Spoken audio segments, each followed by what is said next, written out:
Itzler, John. Dan, you're up.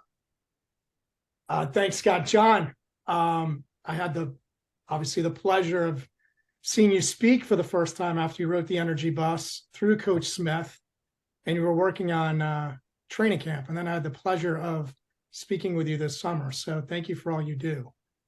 I had a bunch of questions, but you were answering them as we were going through it. So I'm just going to ask, what kind of two-part question for you, John? What's something you've always wanted to do but haven't done it yet, and why? Oh, Dan, great question, Dan. Love that. I want to do a movie based on training camp.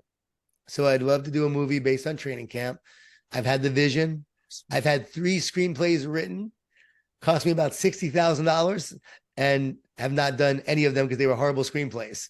So have not moved forward with that. So since then, I've been holding back, waiting for the right opportunity. Going, all right, God, if I'm meant to do this, you got to bring me a great screenplay writer when it's meant to happen.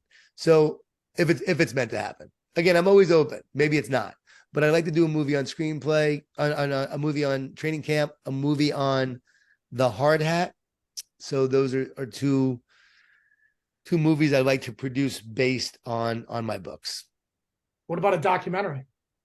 I don't think a documentary. I think, a movie of the hard hat would be great. The parents, and I told the parents that of George Boyardi, who the book's about, who passed away and was hit in the chest with a ball and died on the field. It's an incredible story.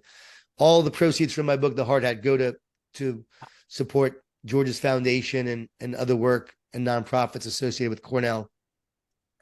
I basically, I won't make a dime off that or on the movie. I told the parents I will not make a dime, but I want to do a movie based on his life. And they're such private people. They just don't want the movie out right now. And so unfortunately we haven't been able to do it, but that's something I'd love, if you ask me what I'd love to do.